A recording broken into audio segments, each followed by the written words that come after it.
My name is Jonathan Latham, and I am the Executive Director of the Bioscience Resource Project. So we are the non-profit that invited Stephen Druker to come here for a couple of days and visit Cornell and come and give this presentation, which I'm very much looking forward to.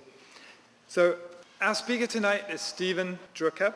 Stephen is a public interest attorney who founded the Alliance for Biointegrity, and as its executive director, initiated a lawsuit that forced the US Food and Drug Administration to divulge its files on genetically engineered foods. So this lawsuit was 1998, and what this revealed is that politically influenced administrators had covered up the extensive warnings of their own scientists about the unusual risks of these food and misrepresented the facts and then ushered in these novel products onto the market in violation of explicit mandates of federal food safety law.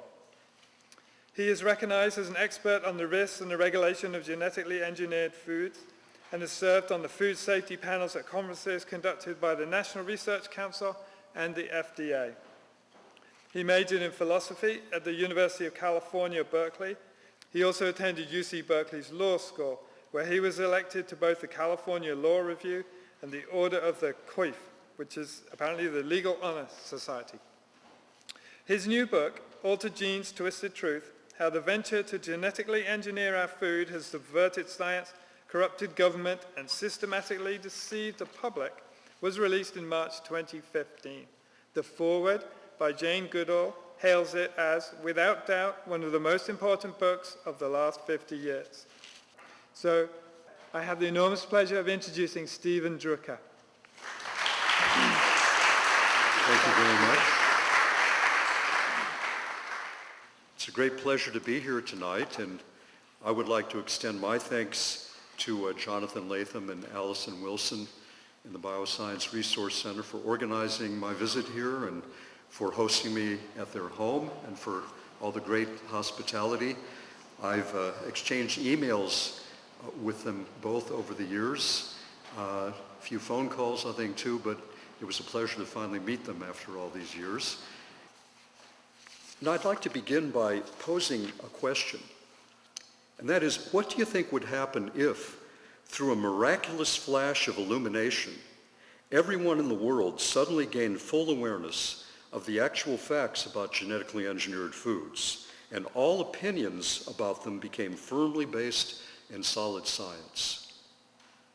Well, if we adhere to the routine rhetoric of most of the proponents of these products, we'd have to predict that such a universal wave of enlightenment would cause all opposition to them to vanish.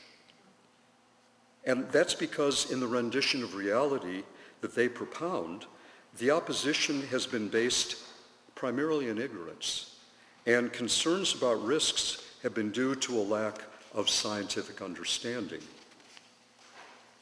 But in actuality, in the world we actually inhabit, the phenomenon that would rapidly vanish is not the opposition to genetically engineered foods, but the foods themselves. And that's right.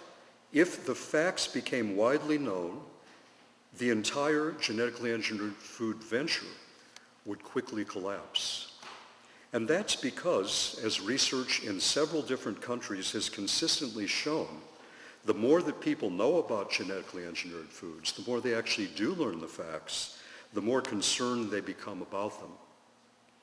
And that is why, despite their repeated pretensions about wanting to educate the public, many biotech promoters, and I specify many, not most or not all, but many biotech promoters have strenuously striven to suppress or distort critical facts. Moreover, this twisting of the truth has reached massive proportions. My book documents case after case in which eminent scientists and scientific institutions have stooped to deception in order to enable the genetically engineered food venture to advance. And it demonstrates that if the truth had been told and the facts openly and honestly aired, these novel products would never have come to market in the first place, and we would not be having this discussion this evening. Further, The sheer magnitude of the deception in itself demonstrates how strongly the evidence as a whole weighs against the safety of genetically engineered crops. Because if it were as supportive as so many of its advocates claim it to be, there would have been no need to distort it. Obviously, if one has the evidence on one's side, one just presents it quite simply and straightforwardly. There's no need to distort evidence. There's no need to suppress unpleasant facts if the facts actually back you up. And that is a very important point to keep in mind. Let's examine then some of the key claims about the safety and the acceptability of GE foods, GE meaning genetically engineered, and compare them to the actual facts. Now, one claim is that genetic engineering is really an essentially natural process, that there's a seamless continuum, and that term has been used, seamless continuum between the very earliest and simplest forms of agriculture, just selective breeding, and the current round of genetically engineered crops. Seamless continuum. Well, not all scientists agree with that. In fact, many eminent ones have vehemently disagreed. One of them was George Wald, a Nobel laureate biologist who was a professor at Harvard University, and he stated in regard to genetic engineering that it is the biggest break in nature that has occurred in human history. And he continued, such intervention must not be confused with previous intrusions upon the natural order of living organisms. Another eminent biologist who has disagreed with the characterization of a seamless continuum and the essential naturalness of genetic engineering was Dr. Lieb Cavalieri, who, when the American Association for the Advancement of Science held what I believe was his very first ever forum on genetically engineered foods, Dr. Cavalieri was selected to represent the viewpoint of science. There were only two other main speakers. One was from Monsanto, representing the view of industry, and another representing the view of consumers. So this scientist who was selected to represent the position of science has stated that those scientists who are claiming that genetic engineering is essentially very similar to traditional breeding are perpetrating a sham. That was his word, a sham. He said it's disgraceful and that they should be ashamed of themselves. Let's move on to another claim. I think we have all heard the claim repeatedly. It's one of the main claims that is used to back up the safety of genetically engineered food, to support the claims of safety, is that no product of genetic engineering has ever been linked to harm to humans. But that's just not true at all. In fact, the very first ingestible product of recombinant DNA technology, which is the technical term for genetic engineering, caused a major epidemic in the United States in 1989 and 1990. Dozens of Americans were killed. According to the most recent estimate of the Center for Disease Control, between 4,000 and 5,000 Americans were seriously stricken, hundreds of whom remain invalids to this day. Now, what was that product? It was not a whole food. At that point, genetic engineering had not produced and commercialized a whole agricultural crop. This was a food supplement of the essential amino acid L-tryptophan. L-tryptophan is safe. We need it. Our bodies don't synthesize it, so we get it from our food. But millions of people around the world for many years have been taking supplements of it because it was actually a natural sedative, helped people sleep if they had insomnia.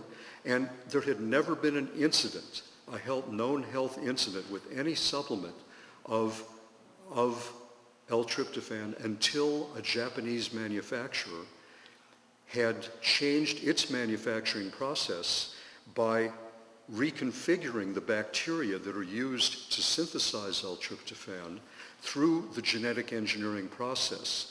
These bacteria were given just some extra copies of their own genes. They were not given foreign genes to express, but just the forced overproduction of a substance that they need and they ordinarily synthesize for themselves. That forced overproduction apparently destabilized, stressed their metabolism in such a way that at least one, if not more, unusual contaminants were created as unintended byproducts that caused an ordinarily safe supplement to become highly toxic. As the chapter in my book devoted to this tragedy does demonstrate, not only has genetic engineering been linked to this and not been absolved from having been the cause, the evidence as a whole strongly points toward genetic engineering as the key cause of that toxic contamination. Now I say strongly points, it doesn't conclusively prove it. It couldn't. The bacteria have been destroyed. At this point, we couldn't have conclusive proof. But we do know that the finger of doubt points very strongly, according to all the evidence we have, at the genetic engineering process. That incident, even though it didn't involve a whole food, does have implications for every edible product that's created by genetic engineering. Because as I emphasized, no foreign genes were involved. What was involved was the forced overproduction of some chemical. And experts have recognized that any time we force a living organism to overproduce a substance, even if it's one that it ordinarily creates, that can create problems. That can create, especially in the case of bacteria or plants, that can create serious unintended side effects. Because unlike animals, bacteria and plants have to rely on chemicals for their primary defenses. And they can manufacture a whole range of dangerous chemicals in really a chemical warfare with their predators or their competitors. And if the disruption, if the metabolism of bacteria or plants is disrupted, there can be unintended side effects. There is even the risk, as many experts have recognized, for completely novel toxicants to be produced. And in the case of the L-tryptophan, there were novel toxicants. There were novel substances that had not been found synthesized by those bacteria before. Okay, there's another claim that there's an overwhelming scientific consensus that genetically engineered foods are safe. And some of the claimants have gone so far as to state that every respected organization that has reviewed the issue has concluded that genetically engineered foods are just as safe as other foods. Well, that's not true either. Actually, the very first comprehensive review of genetically engineered foods that was conducted by a team of independent scientists, when I say independent, I mean independent of industry, money, and other influence, came down very strongly with the conclusion that genetic engineering is very different than traditional breeding, that it entails a unique set of risks, and that the foods that it produces cannot be presumed safe, should be regarded as posing potential problems, and that each of them needs to be carefully tested and demonstrated to be safe through standard scientific procedures before it is allowed on the market. Now, interestingly, that team of scientists actually was at the FDA, the U.S. Food and Drug Administration. That team was the biotechnology task force of the U.S. Food and Drug Administration that had been impaneled, I believe it was in 1990, by the administrators to assess the issue. And that team included experts from all of the main divisions of the FDA that were relevant, that should have provided input: microbiology, toxicology, Office of Special Research Skills, Center for Veterinary Medicine, because it was known that farm animals would be eating a very high percentage of their diet would be derived from genetically engineered crops. And uniformly, the memos that were being sent by those experts to the FDA biotechnology coordinator and through him to the superiors higher up were, as I said, concluding Genetic engineering is different. It leads to different risks. These foods have to be carefully tested. So pervasive was that opinion within the FDA's scientific branch that by the way, I only know, and the world only knows, what the FDA scientists said because of the lawsuit that I filed that did force the agency to divulge its internal files. Otherwise, we wouldn't know. They'd still be hidden and buried. But those memos were there within the 44,000 pages of documents that the FDA was forced to hand over. And I think one of the most telling memos was written by an FDA compliance officer whose job it was to summarize to review the input coming from the scientists and basically summarize it for superiors, wrote a very powerful memo in January of 1992 to the FDA biotechnology coordinator, protesting that the policy that the FDA was developing, which was very clearly not integrating the input and the warnings from their own scientists, she protested that the FDA was, quote, trying to fit a square peg into a round hole by trying to force an ultimate conclusion that there is no difference between foods modified by genetic engineering and foods modified by traditional breeding practices. And then she declared, the processes of genetic engineering and traditional breeding are different, and according to the technical experts in the agency, they lead to different risks. That's on the website of the Alliance for Biointegrity. I have posted since early 2000 24 key documents from the FDA files, and that one I've got as number one. That's number one because I think it's the most important. But you can read it and memos from other FDA experts posted there on the website, and you'll get a flavor of what the FDA scientists actually did say. Now also, in the file, there was a letter from the FDA's own biotechnology manager written to a Canadian health official conceding that at that point there was not a consensus about the safety of genetically engineered foods within the scientific community at large. So the FDA knew that within its own scientific branch, the overwhelming consensus was that genetically engineered foods cannot be presumed safe and need to be tested. And the FDA's biotechnology coordinator also admitted that there wasn't a consensus within the scientific community at large. So there never really has been a scientific consensus about the safety of these foods. And over the years, there are more and more respected organizations that have raised concerns and eminent scientists that have raised concerns too. That's not saying that there are not a large number of institutions and scientists that say they think these foods are safe. There are. But there certainly are not enough to claim there's an overwhelming, near unanimous consensus, which claim is often made. In fact, just another example, in 2001, an expert panel of the Royal Society of Canada, that nation's premier scientific body, issued an extensive report, among other things declaring that it is, quote, scientifically unjustifiable, unquote, to presume that genetically engineered foods are safe, and that the default presumption, and that's their term, default presumption for every GE food should be that the genetic alteration has induced unintended and potentially harmful side effects.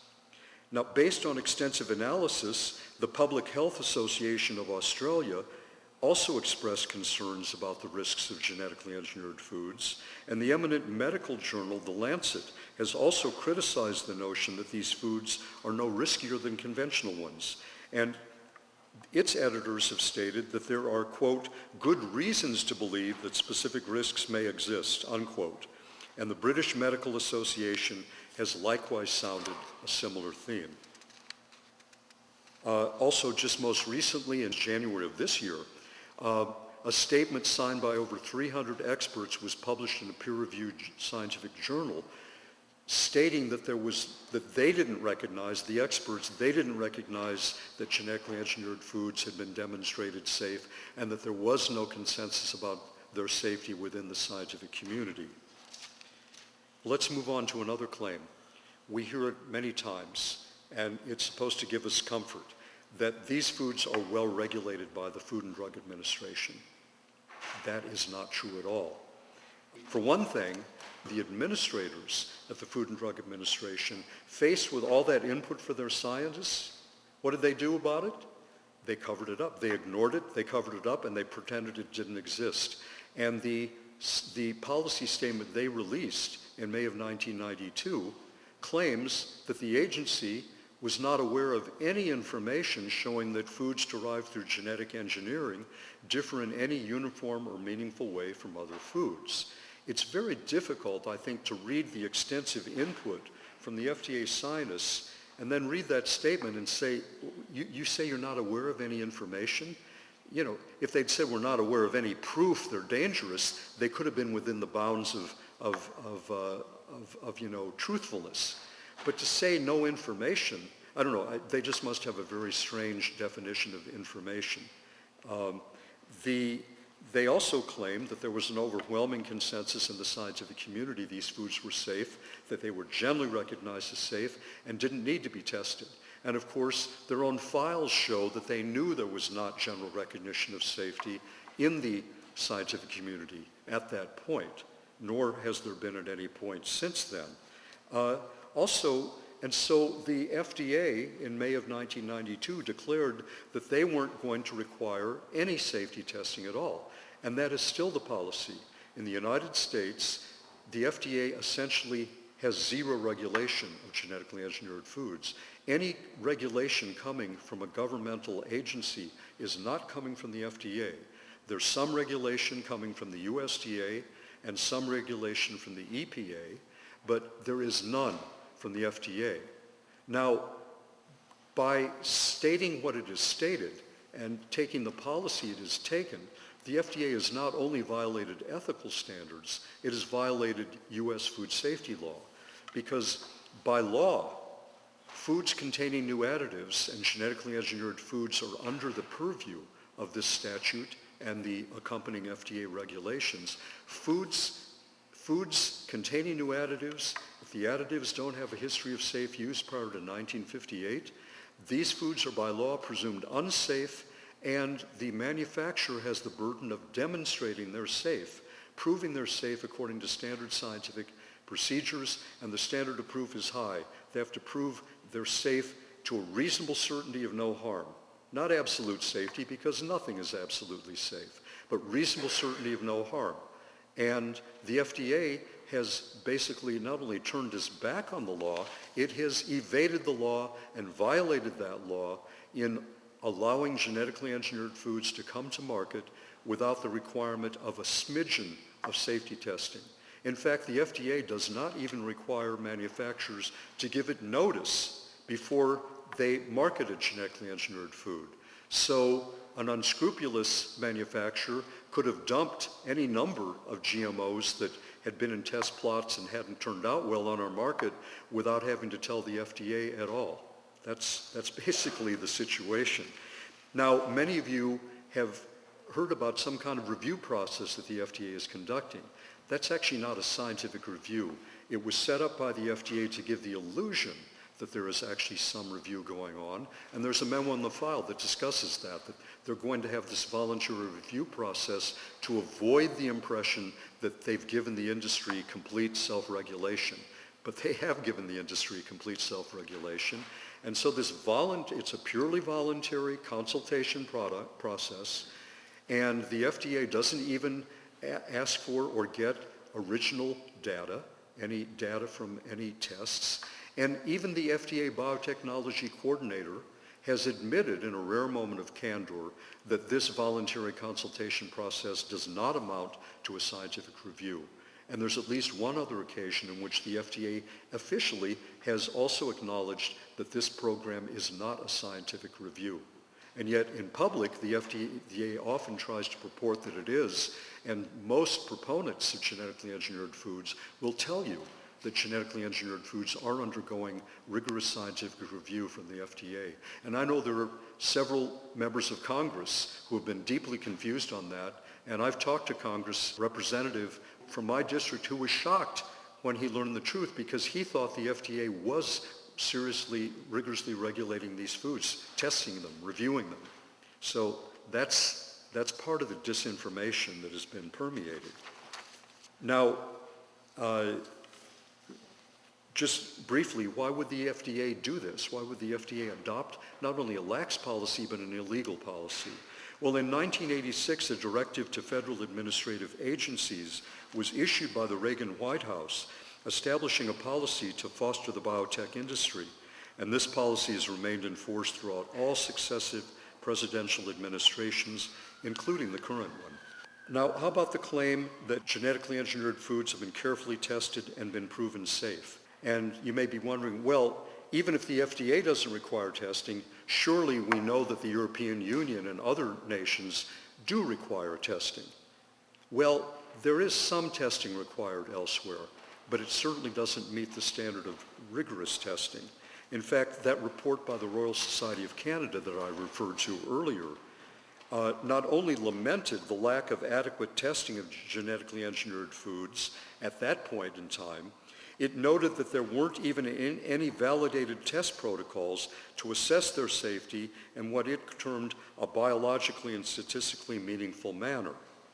Thus, all of the many claims of safety up to then, and we're talking about GE Foods having been on the market for over 5 years at that point, all of those claims that they'd been demonstrated safe, according to the expert panel of the Royal Society of Canada, didn't hold water at all because there weren't even any validated test protocols at that point. Now, the European Union didn't even start requiring toxicological feeding studies employing the whole food until 2013. Up until that point, the requirements were extremely lax and certainly did not meet the kind of safety testing that the FDA's experts had said would be necessary, or the experts on at the Royal Society of Canada that issued their reports. They stated that rigorous testing with the whole food was needed. That wasn't even required for the first time by the European Union until 2013. And even then, the requirement was only for medium-term testing. No more than 90 days was required. But 90 days is too short. Many experts have recognized that, and there's actually evidence to that fact, because there's a 2-year study that was conducted a few years ago, a very rigorous one, that took a genetically engineered Roundup-resistant variety of genetically engineered corn, or maize, the way it's referred to in the rest of the world, that Monsanto had produced. Monsanto had subjected that genetically engineered corn variety to a 90-day test. There were some differences that were detected there. Monsanto dismissed them as of not biologically meaningful, and the European Union regulators agreed with Monsanto, and they approved it.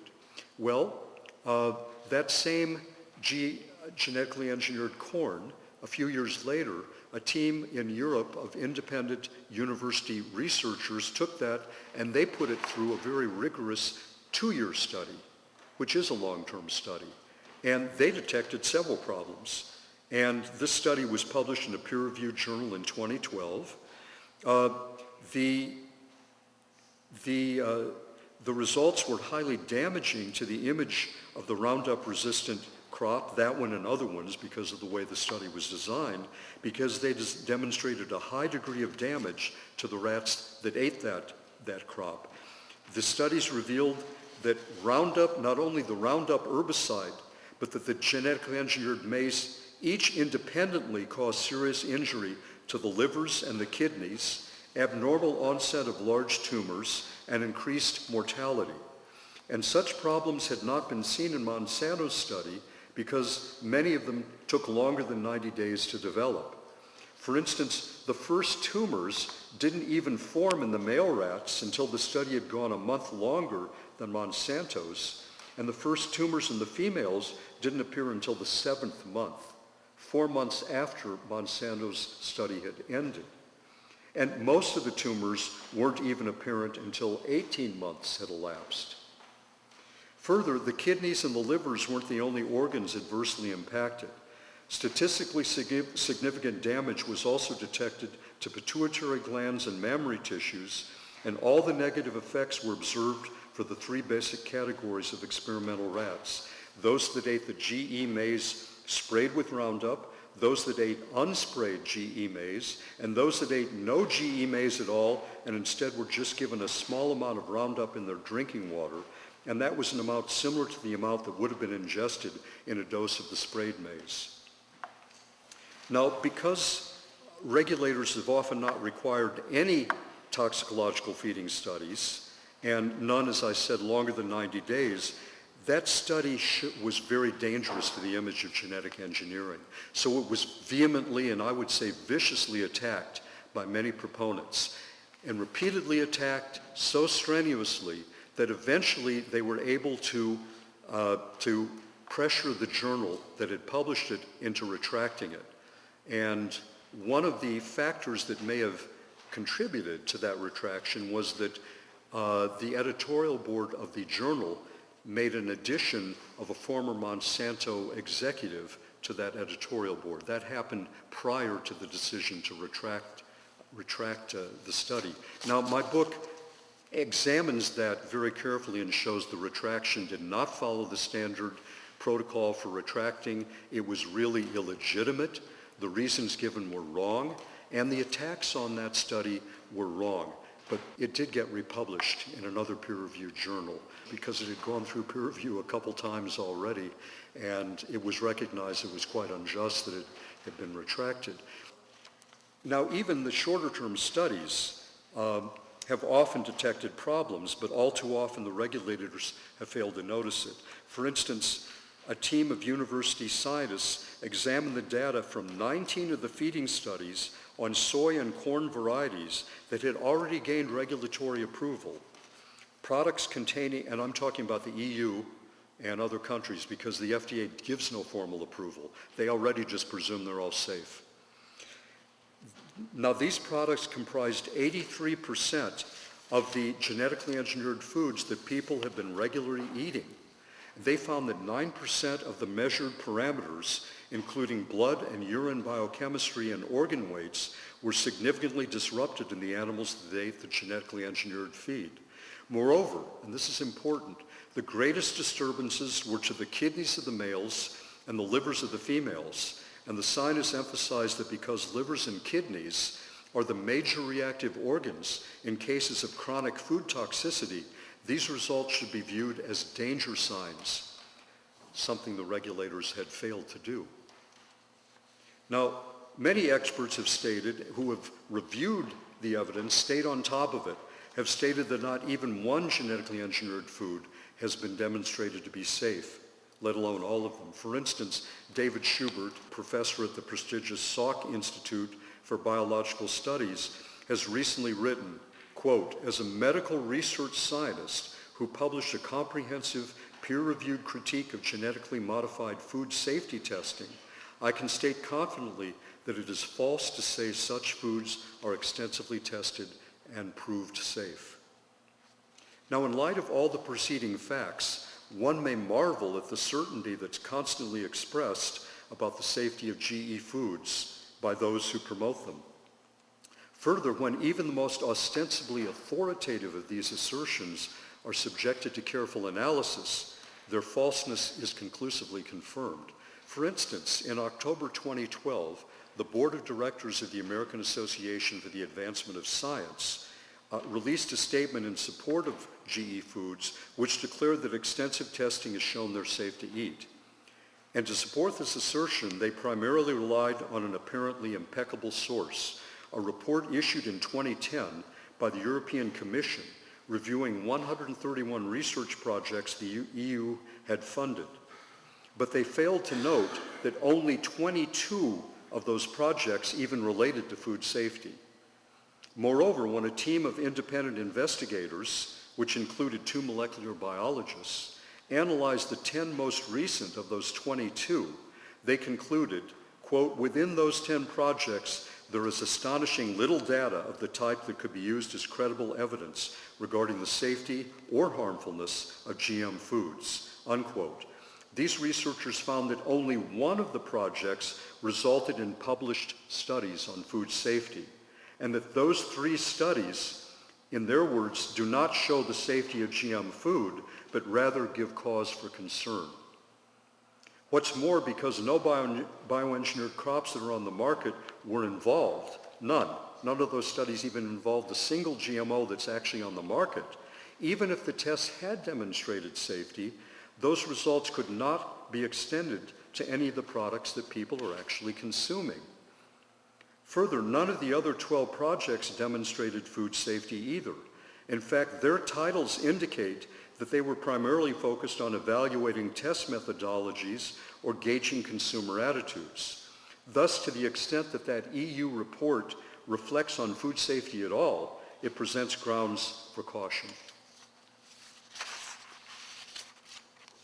Now, I'd like to shift gears just a bit, especially because we have representatives from the Alliance for Science here, because that alliance is primarily funded by the Bill and Melinda Gates Foundation, because that foundation has been lavishly funding many projects involving genetic engineering around the world.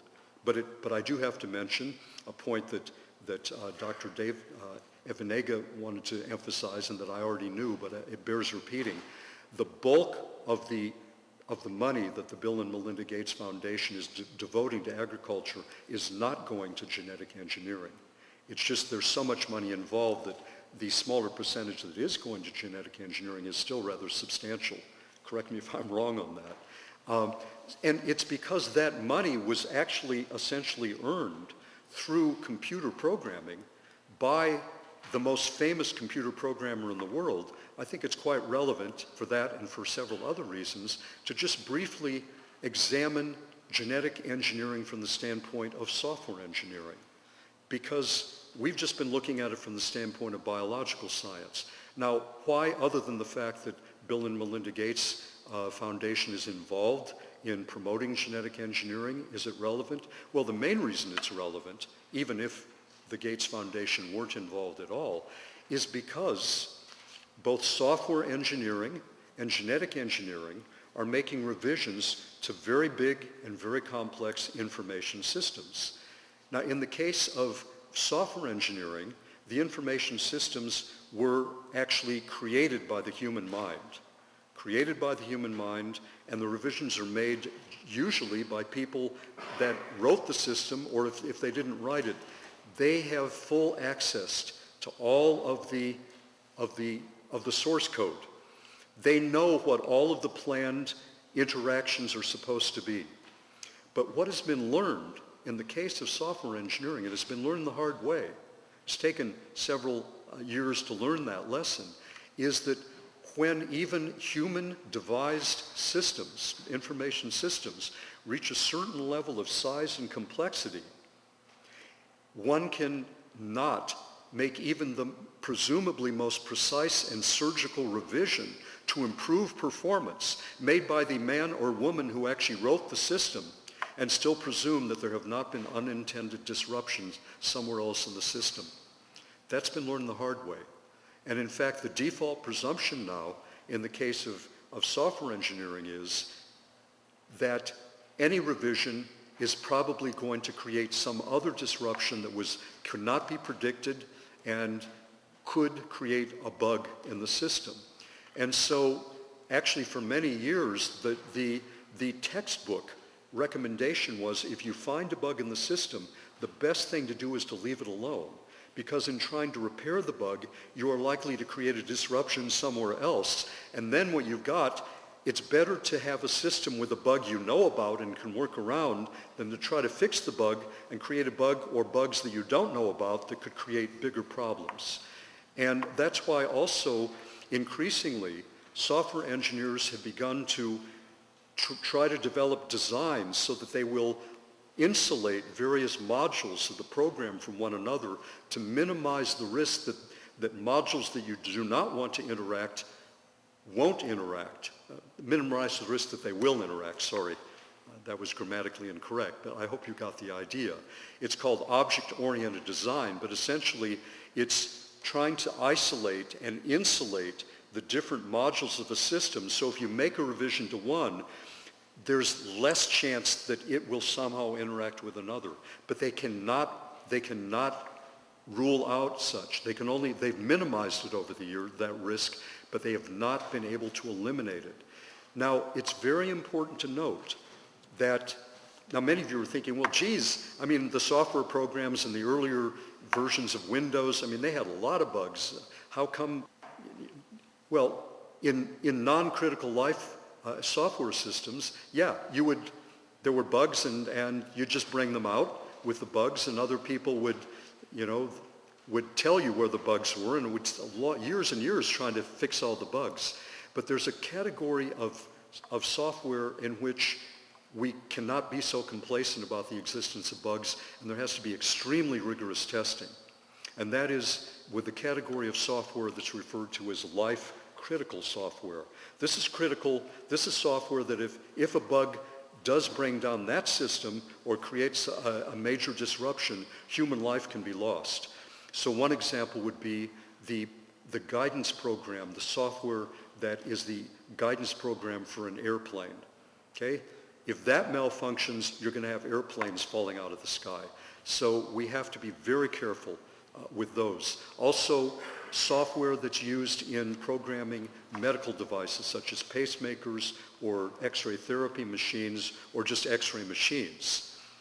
And interestingly, the industry standard and the government international regulatory standard is when it comes to life-critical software, then again, there is a presumption that any refinement, any revision, even if it's made to improve the performance, is presumed to have created a disruption.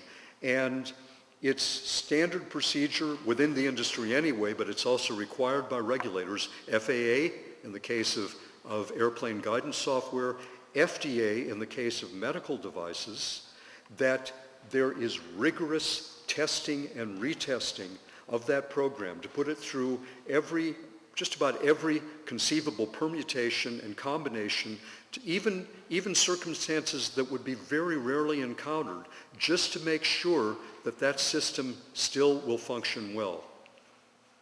Now, what happens in the field of software engineering? Here in software engineering, these information programs are far bigger.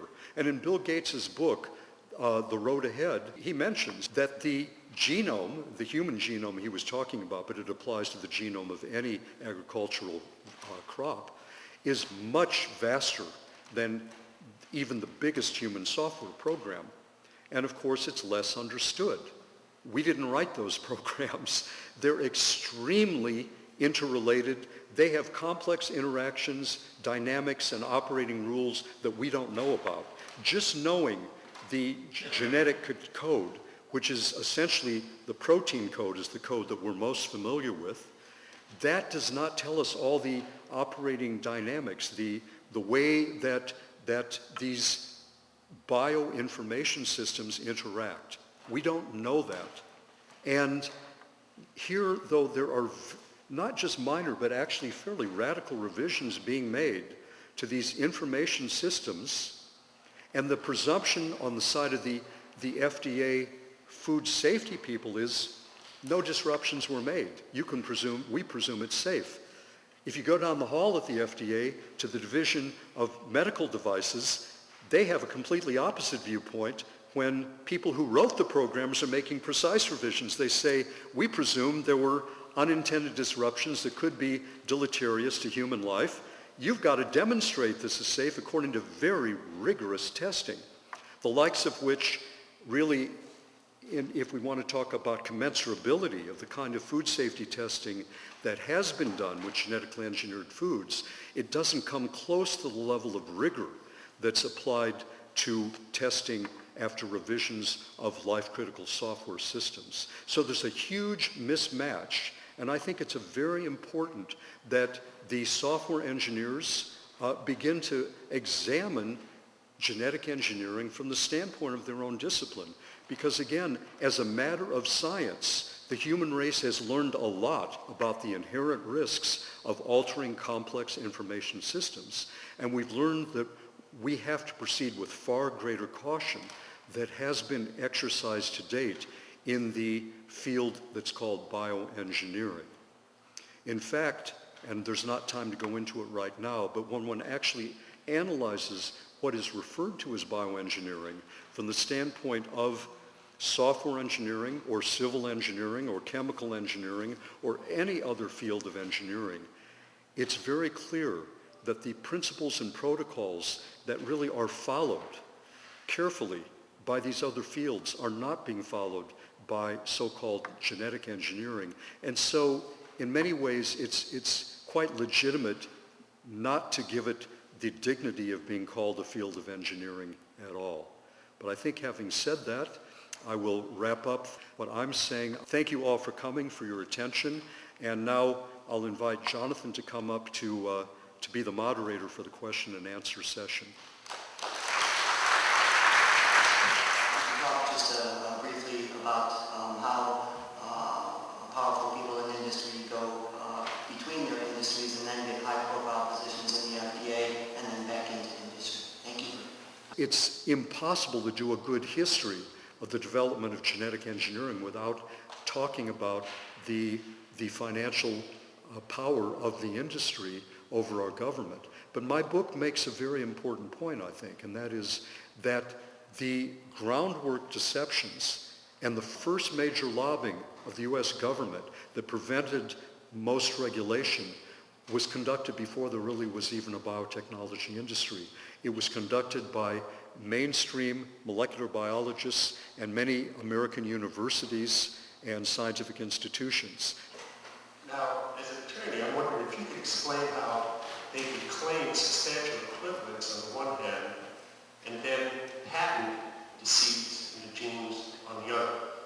It's in many people's eyes a glaring inconsistency that on one hand the claim is made these crops are substantially equivalent to their conventional counterparts, where on the other hand they go to the patent office and say they're so unique that we should get a patent on them.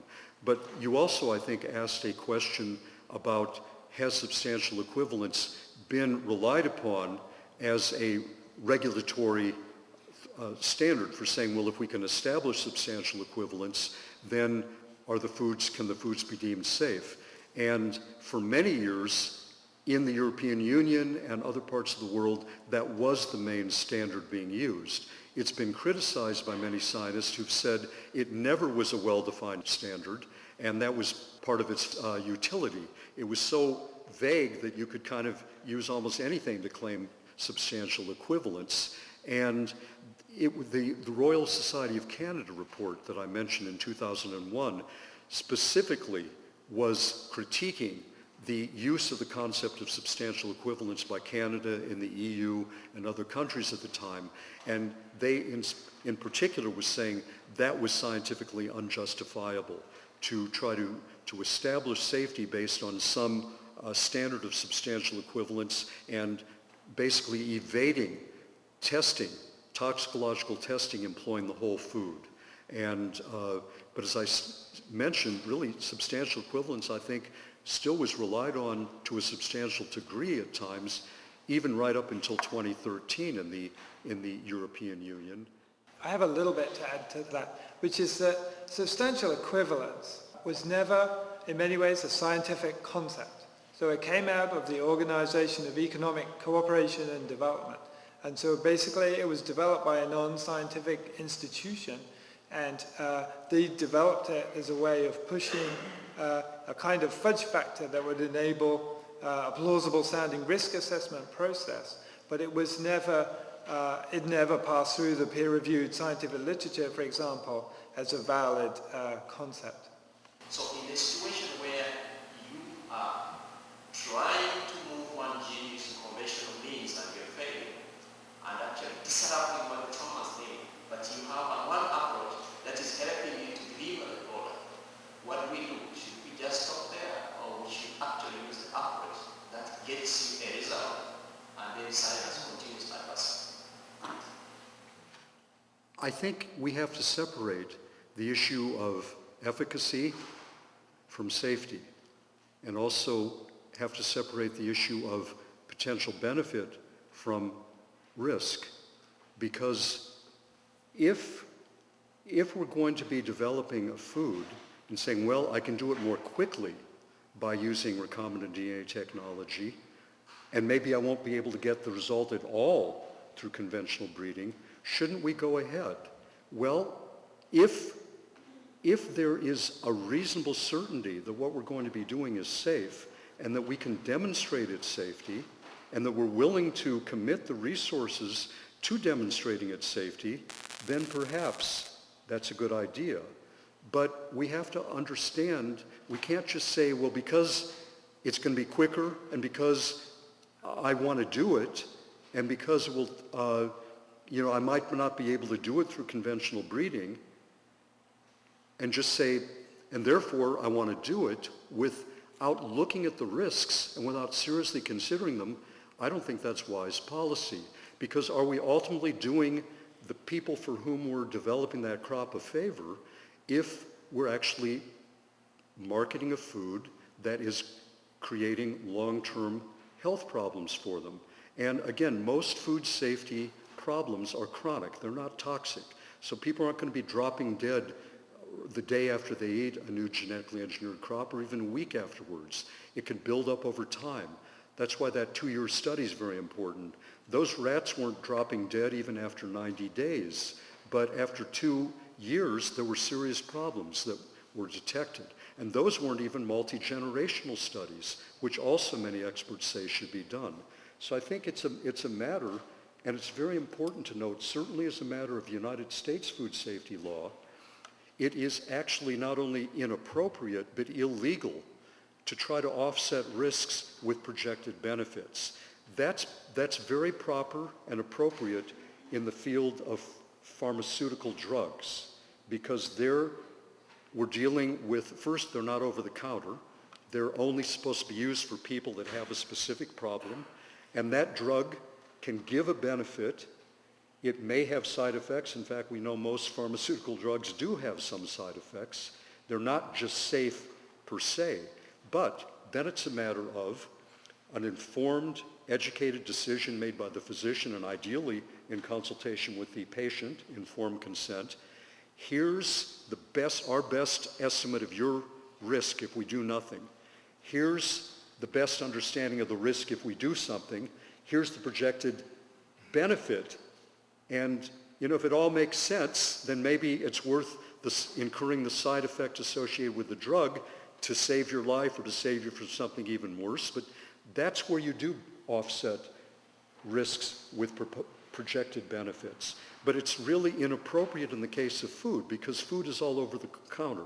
Certainly according to U.S. food safety law, food is supposed to be safe. Can't be absolutely safe, nothing is, but reasonable certainty of no harm. I think we know enough now to know that we should regard, and by law at least in the United States, those foods should be presumed unsafe until demonstrated safe.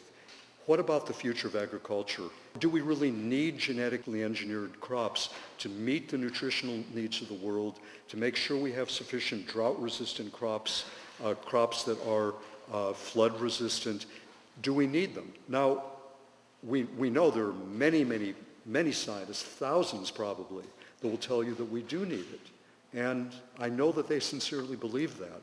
But I think it's also important to, as a matter of balance, to keep in mind that there have been very important studies conducted on the future of the world's food supply and the various means of meeting it. One of the most important was conducted in 2008, sponsored by the World Bank and 4 United Nations agencies. It was a 4-year study on the future of farming. It's referred to as the International Assessment of Agricultural Knowledge, Science, and Technology for Development. Now, it was conducted by more than 400 experts from 80 countries. 58 different governments have endorsed it.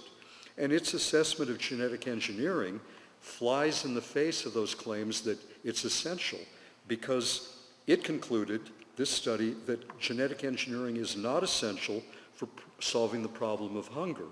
And when the project's director was asked at a press conference whether genetically engineered crops were the answer to world hunger, he replied, quote, "The simple answer is no."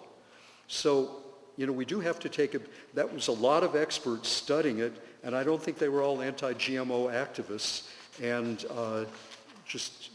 so anyway, I think that has to be taken into consideration.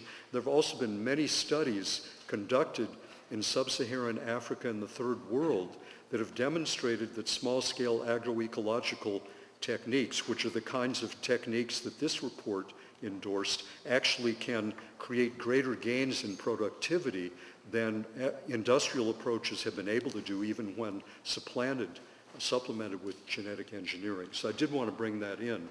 It may not satisfy the gentleman here, but it's certainly, I think, part of the big picture. My question is, in light of what you know, now what do you eat? And secondly, in light of what you have released, and there is an impact on Monsanto, because when people find out, then they don't want to eat that anymore. So in light of that, do you have any fears about your life? I and my wife for many years have been endeavoring to avoid eating any foods that contain GMOs, and it's extremely difficult in the United States, and in Canada, by the way.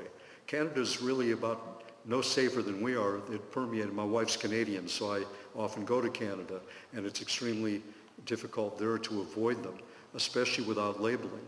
And so if you want to avoid GMOs in the U.S., it's difficult. It's easier in the last few years with increasing number of packaged foods on the market that have the certification of the non-GMO verified project. That makes life a lot easier. But it is difficult, and sometimes I've basically had to eat a fairly meager meal just to rule out the possibility of eating GMOs. But that's just me, for my own health, but also I feel otherwise I'd be hypocritical. I'm always telling people to avoid them, and I'm trying very rigorously, even though it's a pain when I'm traveling. Secondly, many people, actually from the very beginning, even before the lawsuit was filed, many people have been warning me about my life and to be careful. And very early on, I just had to make a decision. Either I'm going to go ahead and do what I think I need to do, or I'm going to become afraid and be ineffective. And I decided if I'm going to succumb to fear, I'm not going to be able to do it. So I just actually separated myself from people that were always warning me and just decided I'm going to go ahead. And fortunately, I'm still here, but there have been some pretty scary warnings people have given me, and some of them. So anyway, thank God, and I just hope to continue.